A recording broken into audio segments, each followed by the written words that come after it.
പത്തനംതിട്ടയിൽ നിന്ന് CK അഭിലാൽ ചേരുന്നുണ്ട്. അദ്ദേഹത്തിനൊപ്പം പത്തനംതിട്ട ജില്ലാ കളക്ടർ കൂടി ഉണ്ട് എന്നുള്ളതാണ് അറിയാൻ കഴിയുന്നത്. അഭിലാൽ, പത്തനംതിട്ടയെ സംബന്ധിച്ച് പുല്ലാട് ഒരു വലിയ വേദനയിലാണ് ഇപ്പോൾ നിൽക്കുന്നത്. രഞ്ജിതയുടെ മരണം. അപ്പോൾ ആ ഒരു ദുഃഖത്തിന്റെ ആഴത്തിൽ തന്നെയാണ് നമ്മളുള്ളത്. ഇപ്പോൾ കളക്ടറും ഒപ്പമുണ്ട്. പറയും. രഞ്ജിതയുടെ സഹോദരന്മാരിൽ രതീഷാണ് DNA പരിശോധനയുമായി ബന്ധപ്പെട്ട യാത്രകൾക്ക് തയ്യാറെടുത്തിട്ടുള്ളത്. ഇന്നലെ രാത്രി ജില്ലാ ഭരണകൂടം തന്നെ ഇതിൻ്റെ ആവശ്യകത സംബന്ധിച്ച് നേരിട്ട് ജില്ലാ കളക്ടർ എസ് പ്രേംകൃഷ്ണൻ വീട്ടിലെത്തി കുടുംബാംഗങ്ങളെ ധരിപ്പിച്ചിരുന്നു. അങ്ങനെയാണ് സഹോദരൻ യാത്രയ്ക്ക് തയ്യാറെടുത്തത്. അദ്ദേഹം തന്നെ ഈ വിവരങ്ങൾ ഔദ്യോഗികമായി മാധ്യമങ്ങൾക്ക് മുൻപാകെ പറയുകയും ചെയ്തിരുന്നു. സ്വാഭാവികവും അങ്ങനെ വരുമ്പോൾ രാവിലെ തന്നെ യാത്ര ഉണ്ടാകുമെന്നുള്ളതായിരുന്നു പ്രതീക്ഷിച്ചത്. ഈ സമയത്തേക്ക് യാത്ര പുറപ്പെടാൻ കഴിയും?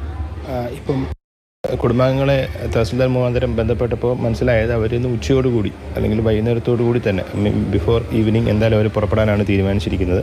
അപ്പം അതിൻ്റെ ഭാഗമായിട്ട് നമ്മളിപ്പോൾ ഒരു ഓതറൈസേഷൻ ലെറ്ററും പിന്നെ ബാക്കി എന്തെങ്കിലും ഡോക്യുമെൻറ്റ്സ് വേണമെങ്കിൽ അതുകൂടെ നമ്മൾ ഇവിടുന്ന് ജില്ലാ ഭരണകൂടത്തിൻ്റെ ഭാഗത്തു നിന്നും കൊടുത്തുവിടുന്നുണ്ട്.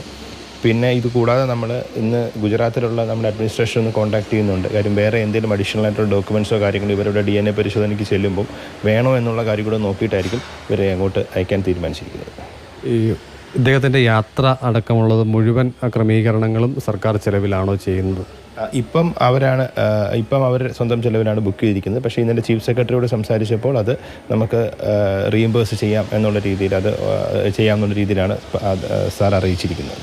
ഈ യാത്രാ DNA പരിശോധന, അതിൻ്റെ സാമ്പിൾ ക്രോസ് മാച്ചിങ് റിസൾട്ട് വരുന്നു, പിന്നീട് മൃതശരീരം നാട്ടിലേക്ക് എത്തിക്കുന്നു. ഇത്രയും കാര്യങ്ങൾക്ക് സാധാരണഗതിയിൽ എത്ര ദിവസം വരെ നമുക്ക് വേണ്ടി വരും?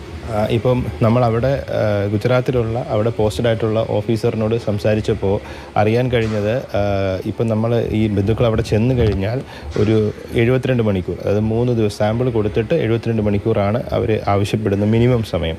പക്ഷേ അവർ തന്നെ അറിയിച്ച മറ്റൊരു കാര്യം, ഇത്രയധികം മൃതശരീരങ്ങളുണ്ട്, അതുകൂടാതെ അത്രയധികം ബന്ധുക്കളും എല്ലാം ചെല്ലുന്നത് കൊണ്ട് തന്നെ ഒരു മിനിമം 3 ദിവസം എന്നാണ് പറഞ്ഞിരിക്കുന്നത്. പക്ഷേ മാക്സിമം നമുക്കറിയില്ല, ചിലപ്പോൾ അത് 4 ദിവസമാകും, 5 ദിവസമാകും, ചിലപ്പോൾ ഒരാഴ്ചയാകും. പക്ഷേ മിനിമം 3 ദിവസം എന്തായാലും അവർ നിൽക്കേണ്ടി വരും. അത് നമ്മുടെ സഹോദരനെ നമ്മൾ അറിയിച്ചിട്ടുണ്ട്. കാര്യം ഇത് നമ്മൾ പറയുന്നത് പോലെ അത്ര ഇല്ല, പക്ഷെ നമുക്കും അറിയില്ല എന്താണെന്നുള്ളത്. അവിടെ ചെന്ന് കഴിഞ്ഞാൽ അപ്പോൾ അതിനനുസരിച്ച് പ്രിപ്പയർ ചെയ്ത് പോകാൻ വേണ്ടി നമ്മൾ അറിയിച്ചിട്ടുണ്ട്. ഈ മൃതശരീരം നാട്ടിലെത്തിക്കുന്ന അടക്കമുള്ള കാര്യങ്ങൾ സർക്കാർ ചെലവിൽ തന്നെ.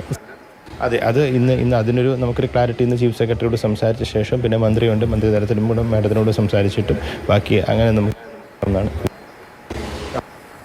രഞ്ജിതയുടെ കുടുംബാംഗങ്ങളിൽ ആരാ റെപ്രസെൻറ്റ് ചെയ്ത് DNA പരിശോധനയുടെ സാമ്പിൾ നൽകാനായി അഹമ്മദാബാദിലേക്ക് എത്തുന്നത് എന്നത് സംബന്ധിച്ച് സർക്കാരിൻ്റെ ഭാഗത്തു നിന്നുള്ള ഒരു വിശദീകരണം അല്ലെങ്കിൽ ഒരു കൺഫർമേഷൻ ഉണ്ടാവേണ്ടതുണ്ട്. അതുമായി ബന്ധപ്പെട്ട രേഖകൾ ഇന്ന് തന്നെ കൈമാറി ഉച്ചയ്ക്ക് ശേഷം യാത്രയ്ക്ക് സാധ്യമാകും എന്ന് തന്നെയാണ് ജില്ലാ കളക്ടർ പ്രതികരിക്കുന്നത്. എന്തായാലും ഈ അഭിലാലാണ് ജില്ലാ കളക്ടർ പ്രേമുമായി സംസാരിച്ചത്. എന്തായാലും ജില്ലാ ഭരണകൂടത്തിന് സാധ്യമായ കാര്യങ്ങളെല്ലാം ചെയ്യും, ആ കുടുംബത്തിന്റെ കൂടെ ഉണ്ടാകും എന്നുള്ള ഉറപ്പാണ് കളക്ടർ നൽകുന്നത്.